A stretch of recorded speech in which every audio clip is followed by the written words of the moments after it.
I'm very excited to be back with my 4-part series on the Sister Wives intro. This is my second installment. Go back and check out that first intro installment. I have that covers Christine and my thoughts of the upcoming season.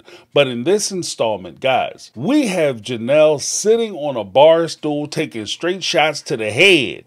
Okay, now this is a family who originally started out pretending as though they don't drink. They don't deal with alcohol at all. In fact, there was only maybe one time where we saw them actually sitting there talking about drinking as they were a family unit, and that was when they went to San Francisco, I believe, and they were all sitting there, and they were in like a craft beer place, and they were sitting in a restaurant. They said, I guess we could all sample a little beer, and they all split it like beers and stuff. Like, it wasn't even like they were drinking their own beers. But now you got Janelle taking straight shots to the head, probably drinking that Jack Daniels, that Captain Morgan's, drinking that hard old man liquor, because she's got problems. She's going through some things. Okay, and she's not in a bar or restaurant where she's sitting at the table like, oh, but waitress, can I get some chicken fingers and maybe a shot of Patron? No, she's at the bar. She's sitting at the bar, taking straight shots. She's having a good time, or she's getting herself through some problems.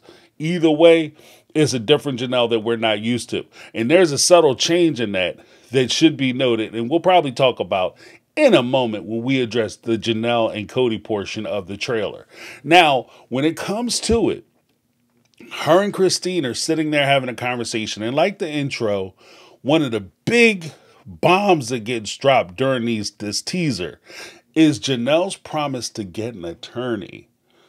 Oh my gosh. Let's take a look at the trailer. And of course, my response once I heard this is something that she was considering, because this is something that I and other YouTubers and many fans have been saying for years. So again, this is that confirmation of our opinions and our thoughts, and it's that yes moment. Let's take a look. I've actually thought about asking if he wants to buy me out, but we got to pay it off, and he's not talking to me about it, so I think I'm gonna have to lawyer up. This ain't for everybody, because some of y'all spectating. I need some participators that can put a brace on it, put a brace on it, put.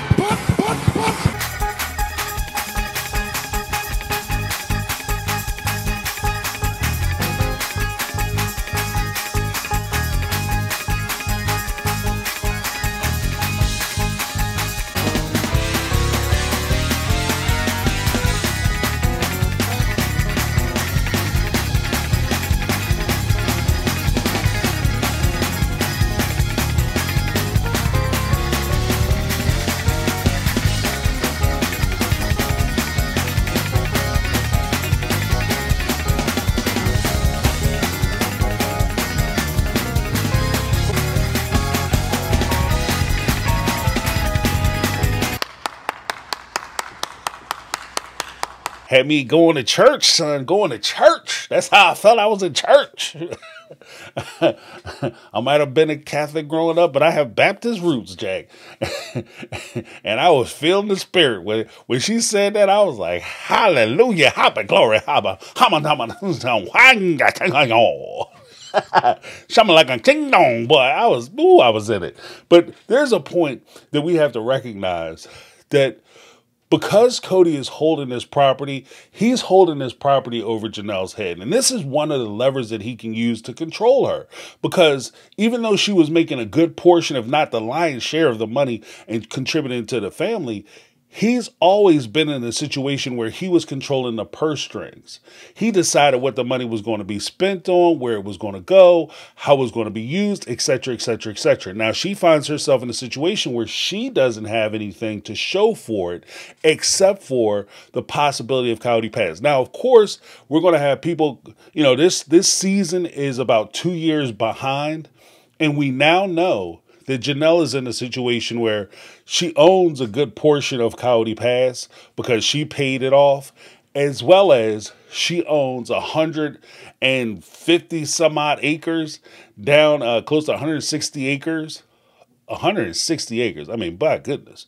great googly muggly. She owns she owns her own township, but she owns 160 acres down in North Carolina with Maddie and her husband, Caleb. Like, and they're going to do a whole bunch of stuff. From what I understand, and they have a whole bunch of plans for that property down there. So she's doing well financially now, but this is going back before all this happened. Okay, so she's in a different place, and we have to appreciate the place that she was in at the time and not where she is now. There's also a point where I can say that Kody is not only holding Kody Pass over Janelle as a financial lever, but I can also say that part of the reason why Kody doesn't want to talk about the division of land and actually going down to the office, purchasing the property, and dividing those lots as it is right now is because as it stands right now, Kody has 100% of Kody Pass. We can't ignore that because his name appears on every piece of property down there. And if it's just Robin's name, his name is attached to it too, and vice versa because they're married. So the power couple in this relationship has zero incentive to go down and actually make any moves to pay off the property and move that property forward and rezone the property so that they can start putting other people's names and giving that property to these individual ladies. So we have that kind of hanging over our head. We also have to take into consideration, and when it comes to Kody and thinking that Janelle is actually going to make strong pushes or do anything definitive to get her name on any of the Kody Pass properties or get the Kody Pass properties in general, or some of her money back, recoup any of her money, he doesn't think she's going to do it. And part of that could just be that he doesn't respect her that way, or he doesn't see her that way, or he just feels that comfortable about himself. Now, because we're talking about Kody and Janelle, let's talk about the things that we saw in the trailer with regard to Kody and Janelle.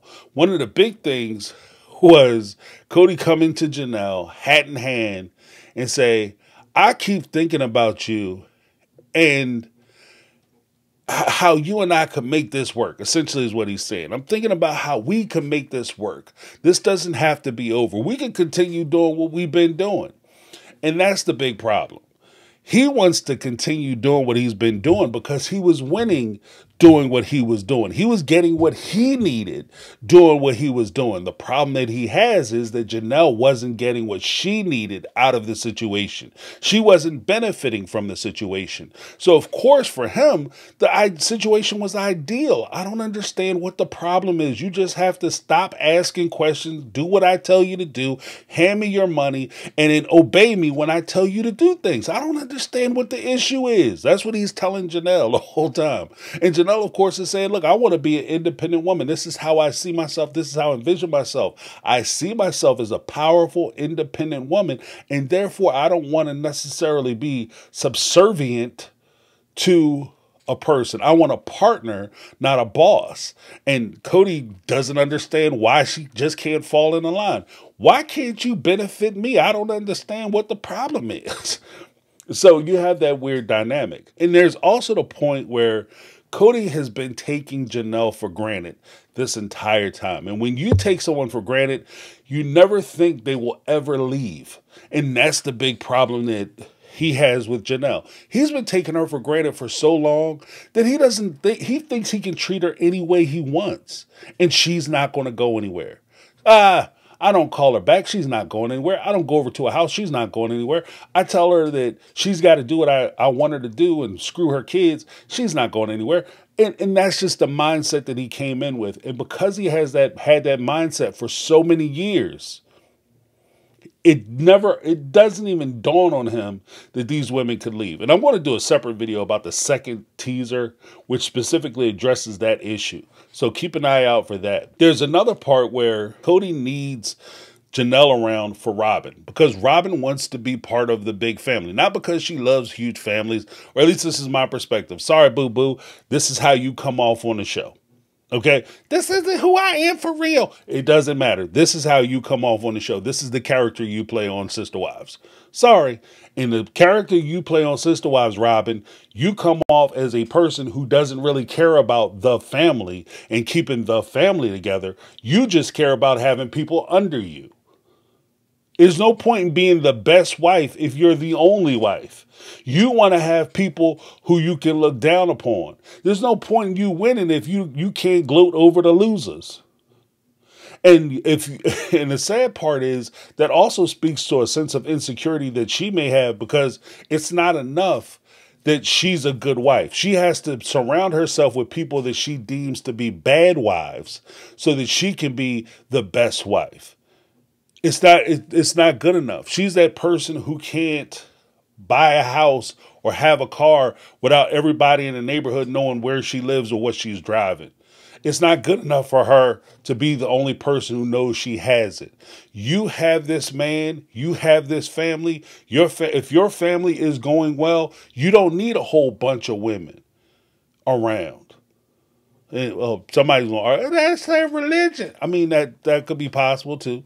But ultimately, the way she comes off, it seems as though she's not necessarily as interested in him keeping and maintaining the family as much as she was interested in having people to allow power over. So he needs to bring her back in because he has to provide that for Robin so that Robin feels more secure. There's also a point where Kody gets a break and Robin, more importantly, gets a break from Kody, because when he goes over to Janelle's house, that's a night or evening that she can not have to deal with a lot of the things connected to Kody. Of course, there's the financial aspect of having Janelle around. Kody needs to have that additional financial income. When these ladies left Kody, okay, when they left, I feel so betrayed. When they left Kody, they took their checks with them. Okay? They took their money with them. Now, Kody had already received a pay cut. He negotiated a pay cut because way back when, I think it was like 2014 or so, 2014, 2015, the show started slowing down and TLC had considered canceling the show. Kody went in and renegotiated his contract. So instead of them being paid individually, he took it as like a big lump sum. And it was a big, huge pay cut that the family received after that. And then taking that pay cut, I don't know if he ever renegotiated and got the money back up. And there is a part where we can say that Kody definitely respected Janelle, or he at least had a better view of Janelle than he may have even had for Robin. And why do I say that? I say that because of this. Robin, for the most part, and even how he describes his relationship with Robin, Robin is the show pony. She's the one that he can trot out, roll out, and have the envy of other men. That's how he sees her. And that's how he saw her. That's where their relationship was formed. But when you talk about their relationship, his relationship with Janelle was substantively different, significantly different, because he looked at her as though she was a partner, a friend, and if anything, a buddy, like two guys sitting around talking business. And what do two guys do, according to Kody? Two guys can be vulnerable with each other. He can go to Janelle and talk about the financial problems and difficulties that he's facing.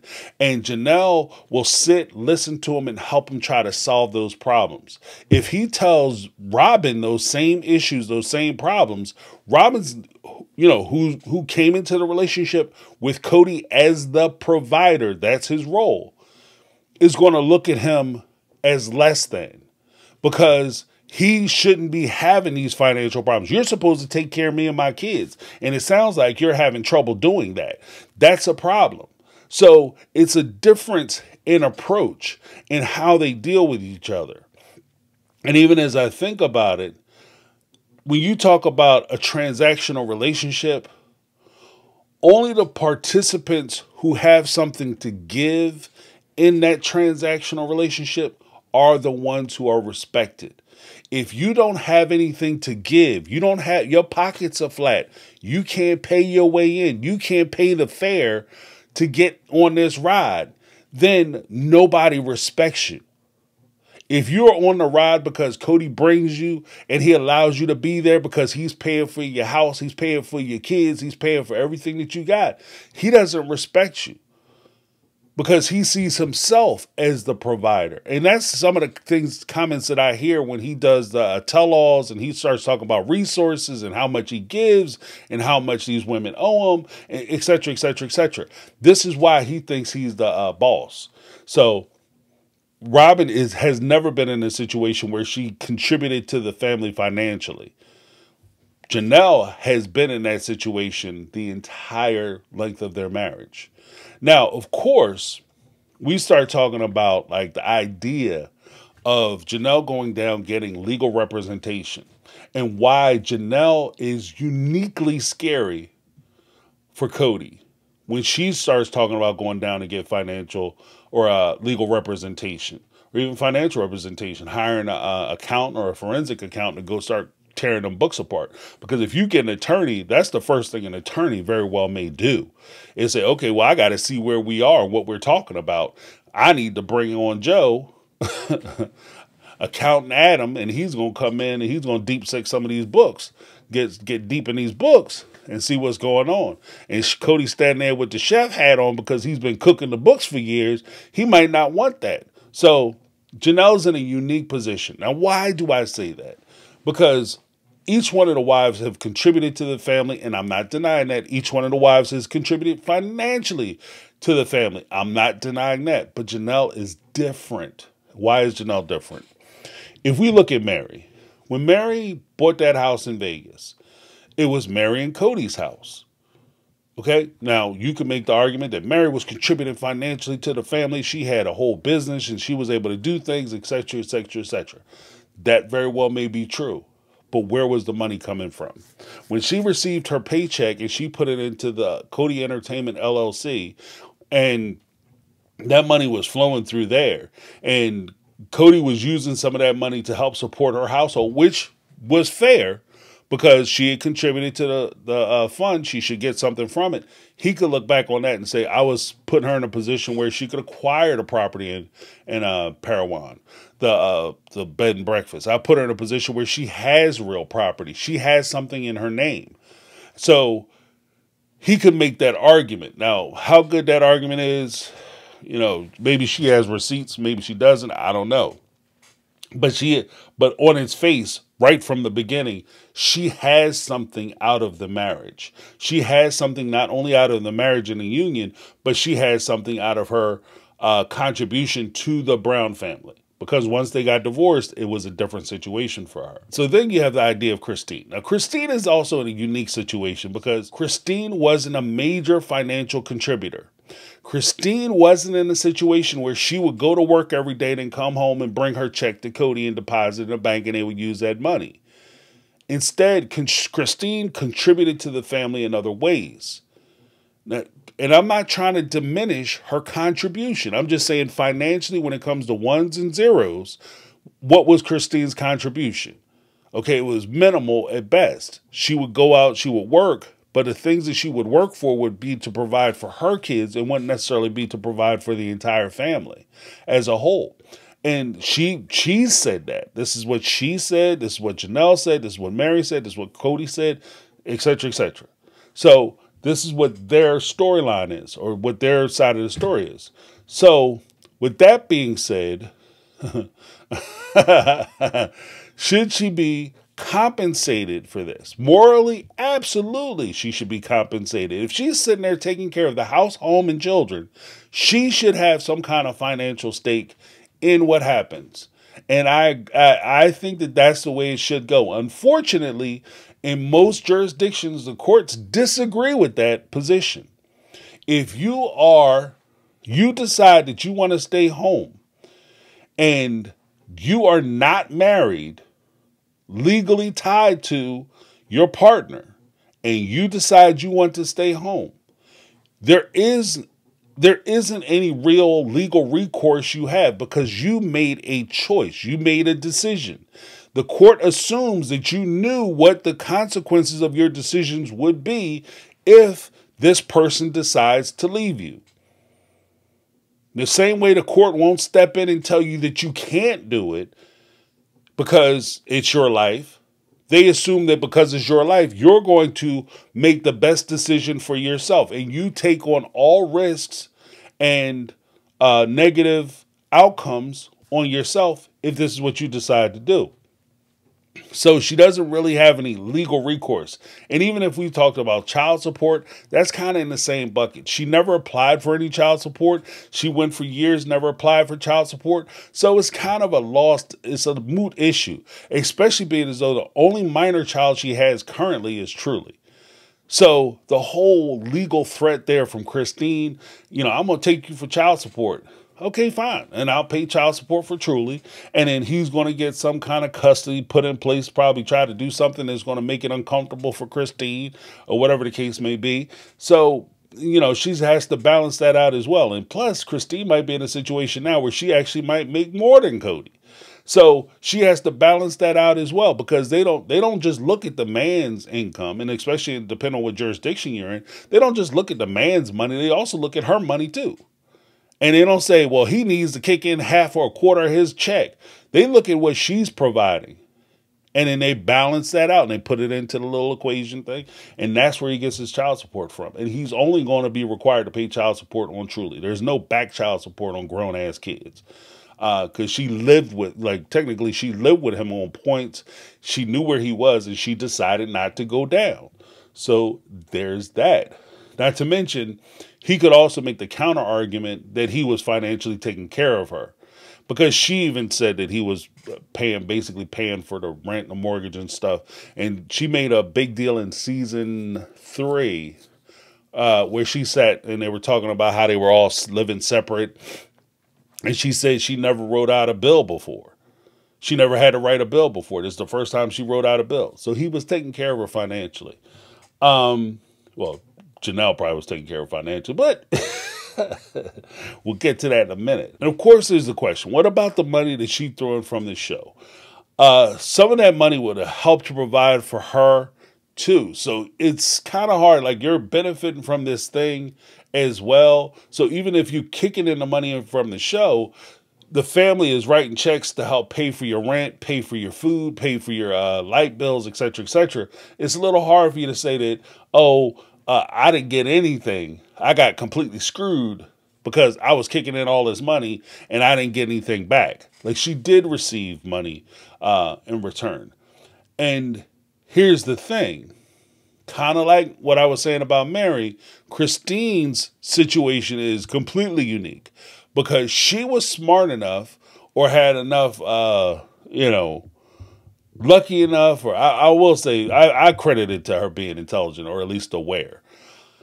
She recognized that when she sold her house in Las Vegas, she would be financially vulnerable. Kody probably was, according to her, and these are things that we learned later. Kody wasn't coming around like he was before. He wasn't as involved with her and her kids. So therefore, she was looking at it and she said, well, why should I sell my house, something I own, and then go get a rental? And so she decided that she was going to take that money and she was going to go and purchase a home right off the top. So when they moved from Arizona, she had found and purchased a home. So she had real property in her name. And even from there, Kody used some of the family money that she had been contributing to. She received that as a contribution. This is when Janelle and them said, well, we used some of the home sale money from our house to buy Christine's house. And we also bought Robin's house. And we also paid for Kody Pass. That's the money they're talking about. And then when Christine received that money, she received the money from the sale of her house. She paid that money back. And that's the money that I think Kody used to purchase Robin's house, because he had to take his name off of Christine's house in order to purchase Robin's house. And that's why she had the house free and clear to herself. So a lot of balls in the air, but ultimately she has real property. She has something to show. So even if she went back to court, it kind of gets into where the money came from, who gave what, and et cetera, et cetera. The cleanest break that Christine could have, just like she said, was, I take my house, you take Kody Pass, and we'll just call it even. We'll call it a loss for everybody. So she is in a different situation. Now, Janelle, her situation is far more dire than either of the other OG3. Okay? she's in a situation where she has contributed to the family since the inception of the family. Since the beginning of the family, Janelle has financially contributed to the family significantly. Okay? She's been given her check the whole time. In fact, when they moved from Utah, Lehigh, Utah, from the big house out to Vegas, you know, into rentals, into that big rental, and then into the additional rentals, it was Janelle's 401k that helps to subsidize the family and help take care of the family. It kept the family afloat. So she has been financially contributing hands down, without question, to the family. In addition to that, when she sold her house, she gave the money up from her house sale to Christine and to buying Kody pass, and she didn't receive any of that money. In fact, she went into rentals and she was renting. Her and Mary were both renting, and Christine was the one who went out and bought a house. But Janelle was renting. Then, of course, Robin, I can't have my children share a room, so I must purchase a mansion. And so she purchased that mansion using money from Janelle and from her home sale. That's how Janelle actually has hooks into Kody's house, Kody and Robin's house. So you have that issue going on. And here's the thing. She also took care of the finances for the family. She was the person who took care of the books while Kody was out spending money. She was making money, giving him money to spend, and she was the one who would go down and do the taxes.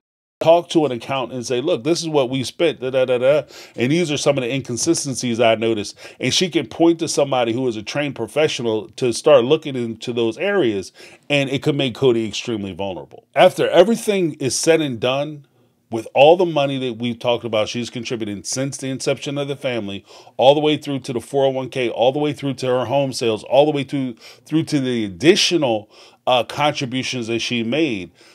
Janelle, out of all the wives, and including, all the wives, but say including Kody, but all the wives and Kody, Janelle is the only one of the 5 adults who has nothing to show for it financially or in terms of real property. And because she is coming up so short, this puts Janelle in a very unique situation. Why do I say that? Because out of everybody, Janelle is somebody who doesn't have anything to lose. And when you're dealing with anybody under any circumstance, and that person feels like they have nothing to lose and everything to gain from a conflict, they are dangerous.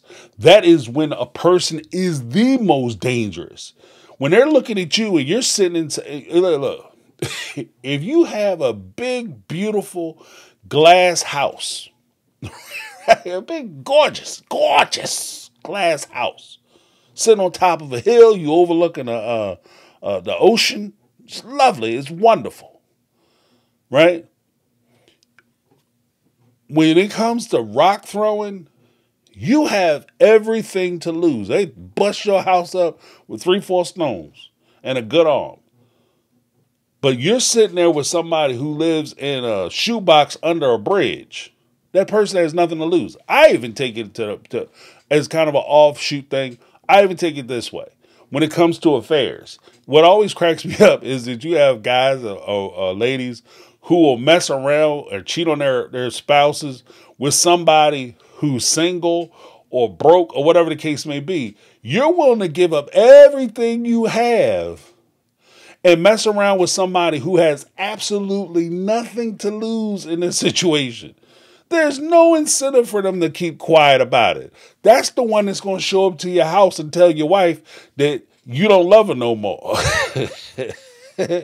So you're always like in a situation like this, when you have these types of disagreements, especially if you're sitting there with Kody and you're looking at her, you want her to have something to lose. If Christine takes Kody to court, there's a possibility, a little strained, but there is a possibility that he can pull her house sale into it and the money that she made from the house.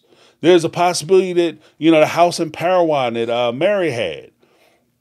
There's an extreme extremely unlikely possibility, but there is a possibility that Kody could pull in some of the property and some of the ownership and the income and things of that nature that Mary had during the course of their marriage, right after their divorce, or things that were set up and things that weren't addressed.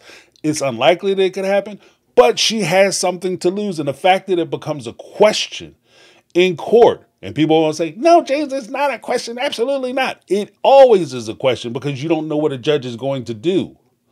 You don't know what a judge is going to do. All right, guys, that's my take. If you guys have any comments, you have any takes, or you're up, down, disagree, you love what I'm saying, go ahead, give me that thumbs up or give me the thumbs down. I don't care. Let brother know how you feel about it, and leave your take down below. This is My Take. I'm James.